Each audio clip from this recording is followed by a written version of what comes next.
Hello, അസ്സാം വലൈക്കും. ഇന്ന് ഞാൻ വന്നിട്ടുള്ളത് സിമ്പിളായിട്ടുള്ള സോയാബീൻ കറിയുടെ റെസിപ്പിയാണ്. അപ്പോൾ ഇതിന് വേണ്ടിയിട്ട് ഇതാ 1.5 കപ്പ് സോയാബീൻ എടുത്തിട്ടുണ്ട്. ഞാൻ വലിയ സോയാബീൻ തന്നെയാണ് എടുത്തിട്ടുള്ളത്. എന്നിട്ട് ഇത് നന്നായിട്ട് കഴുകി എടുത്തിട്ട് കൊണ്ടുവരാം.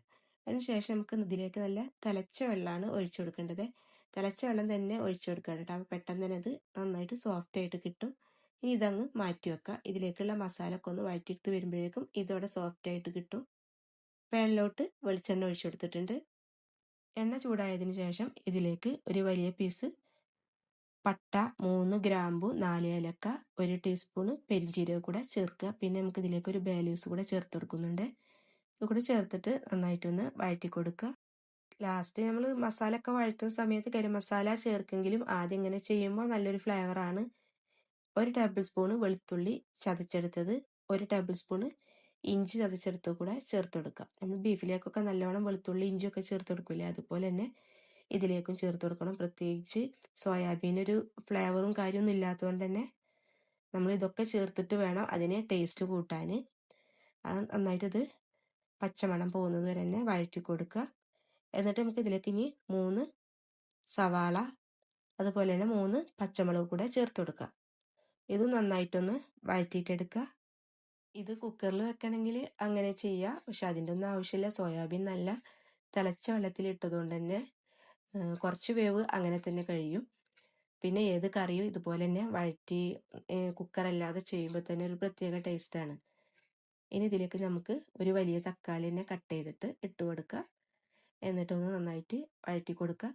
കുറച്ച് നേരം ഒന്ന് ഇതുപോലെ വഴറ്റിയതിന് ശേഷം പിന്നെ പെട്ടെന്ന് ഈ തക്കാളി കുടഞ്ഞ് കിട്ടാൻ വേണ്ടിയിട്ട് അടച്ചു വെച്ചിട്ട് വേവിച്ചെടുക്കുക. പിന്നെ സോയാബീൻ വാങ്ങിക്കുന്ന സമയത്ത് നല്ല ബ്രാൻഡ് നോക്കിയിട്ട് വാങ്ങിക്കുക. അല്ലെങ്കിൽ ഒരു ബാഡ് സ്മെല്ല് ഉണ്ടാകും കുറച്ച് ദിവസം ഇരിക്കുമ്പോഴേക്കും. ഞാൻ വാങ്ങിച്ചിട്ടുള്ളത് ഡിമാർട്ടിൻ്റെയാണ്. അപ്പോൾ നിങ്ങൾ അടുത്തൊക്കെ ഡിമാർട്ട് ഉണ്ടെങ്കിൽ അവിടെ നിന്ന് വാങ്ങിച്ച് നോക്കണേ. ഇപ്പോൾ അത് തക്കാളിയൊക്കെ നന്നായിട്ട് സോഫ്റ്റ് ആയിട്ട് വന്നിട്ടുണ്ട്. ഒന്നുകൂടെ ഒന്ന് ഇളക്കി കൊടുത്തതിന് ശേഷം ഇനി ഇതിലേക്ക് മസാലപ്പൊടികളൊക്കെ ചേർത്ത് കൊടുക്കുക. 1 ടീസ്പൂണ് മഞ്ഞൾപ്പൊടി ചേർത്തിട്ടുണ്ട്. എന്നിട്ട് ഒന്നുകൂടെ ഒന്ന് വഴറ്റി കൊടുക്കുക.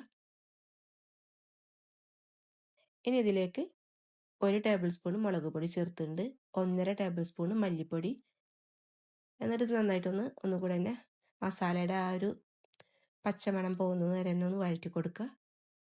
അധികം ഓയിലൊന്നും ചേർക്കാത്തത് കൊണ്ട് തന്നെ മസാല ചേർത്ത് കഴിഞ്ഞാൽ കൈയെടുക്കാതെ ഇളക്കിക്കൊണ്ടേ ഇരിക്കണം. ഇനി ഒരു 1/4 ടീസ്പൂണ് ഗരം മസാല ചേർത്തിട്ടുണ്ട്. ഒരുപാട് ചേർത്ത് കൊടുക്കേണ്ട. ആദ്യം നമ്മൾ എല്ലാം ചേർത്തുകൊണ്ട് തന്നെ ഒരുപാടായി കഴിഞ്ഞാൽ പിന്നെ ഒരു കുത്തുന്ന സ്മെല്ലും ടേസ്റ്റൊക്കെ ആയിരിക്കും. ഇനി ഇതിലേക്ക് സോയാബീൻ ചേർത്ത് കൊടുക്കുക. ഇത് വേണമെങ്കിൽ നിങ്ങൾക്ക് കട്ട് ചെയ്തിട്ട് ചേർത്ത് കൊടുക്കാം. ഞാൻ ചില സമയങ്ങളിൽ ഇത് കട്ട് ചെയ്തിട്ടാണ് ചേർക്കാറ് കേട്ടോ. ഇനി ഇത് നന്നായിട്ടൊന്ന് മിക്സ് ചെയ്തിട്ട് കൊടുക്കുക. നന്നായി മിക്സ് ചെയ്തതിന് ശേഷം കുറച്ച് നേരം ഒരു 2-3 മിനിറ്റ് ഒന്ന് അടച്ചു വെക്കുക. ഈ സോയാബീനിലേക്ക് ഈ മസാല ഒക്കെ ഒന്ന് കുറച്ച് നേരം ഒന്ന് പിടിച്ചു വരാൻ വേണ്ടിയിട്ട്. ഇനി ഇത് തുറന്ന് നോക്കാം. കൂടുതൽ നേരം വെച്ച് കഴിഞ്ഞാൽ അടിയിൽ അങ്ങ് പിടിച്ചു പോകും മസാലയൊക്കെ. എന്നിട്ട് ഇതാ നന്നായിട്ട് ഇതുപോലെ ഇളക്കി കൊടുക്കുക. ഇതുവരെ ഇതിലേക്ക് ഉപ്പ് ചേർത്ത് കൊടുത്തിട്ടില്ല. ഇനി നമുക്ക് ആവശ്യത്തിനുള്ള ഉപ്പ് കൂടെ ചേർത്ത് കൊടുക്കുക. എന്നിട്ട് നന്നായിട്ടൊന്ന് ഇളക്കി കൊടുക്കുക. ഉപ്പ് ചേർക്കുമ്പോൾ എപ്പോഴും ഈ ഒരു ടൈമിൽ ചേർക്കുന്നത് തന്നെ നല്ലത്. നേരത്തെ ചേർത്ത് കഴിഞ്ഞാൽ ആ മസാല ഒന്നും ശരിയായ രീതിയിൽ പിടിക്കൂല. ഇനി നല്ല തിളച്ച വെള്ളം ഒഴിച്ചു കൊടുക്കുന്നുണ്ട്. ഇത് വെന്ത് വരാൻ ആവശ്യത്തിനുള്ള വെള്ളം ചേർത്ത് നന്നായിട്ടൊന്ന് ഇളക്കി കൊടുക്കുക. ഒരുപാട് ലൂസിൽ സോയാബീൻ കറി വെച്ചാൽ ടേസ്റ്റ് ഉണ്ടാവില്ല. കുറച്ച് ഇങ്ങനെ കുറുങ്ങനെയാണ് ഈ ഒരു കറി വെക്കേണ്ടത്. ഇനി നമുക്കിതൊന്ന് അടച്ചു വെക്കാം.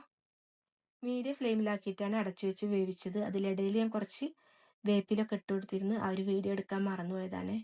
എന്നിട്ട് ഇതാ ഇതിലേക്ക് ഞാനൊരു ഉരുളൻകിഴങ്ങ് പൊടിച്ചതാണ് ചേർത്ത് കൊടുക്കുന്നത്. നേരത്തെ തന്നെ ഞാൻ അത് വേവിച്ച് പൊടിച്ച് വെച്ചതായിരുന്നു. അതുകൂടെ ഇതിലേക്ക് ചേർത്ത് കൊടുത്താൽ ഈ ഒരു കറിക്ക് നല്ല ടേസ്റ്റ് ആയിരിക്കും. കറി ലൂസായി പോയാലും നമ്മൾ ഇതുപോലെ ഉരുളൻകിഴങ്ങൊക്കെ ചേർത്ത് കഴിഞ്ഞാൽ കറിക്ക് നല്ല കട്ടി കിട്ടും. ഈ ഒരു കറി എല്ലാറ്റിൻ്റെ കൂടി നല്ല മാച്ചാണ്. പൊറോട്ടയുടെ കൂടെ വരെ കഴിക്കുക. പത്തിരി, ദോശ, നീർദോശ ഉണ്ടാവുമല്ലോ അത്, പിന്നെ കട്ടിപ്പത്തിരി, വെള്ളപ്പം എല്ലാറ്റിൻ്റെ കൂടെ കഴിക്കാനും നല്ല ടേസ്റ്റ് തന്നെയാണ്. അങ്ങനെ ഉരുളക്കിഴങ്ങ് കൂടെ നന്നായിട്ട് ഉടച്ചിട്ടുണ്ട്. ചെറിയ കഷ്ണങ്ങളോടെ കിടന്നോട്ടെ, അത് കുഴപ്പമില്ല. ഇനി നമുക്കിത് ചേർത്തതിന് ശേഷം ഒന്നുകൂടെ ഒന്ന് അടച്ചു വെച്ചിട്ട് ഒരു 2-3 മിനിറ്റ് ഒന്ന് ചൂടാക്കിയിട്ട് എടുക്കുക.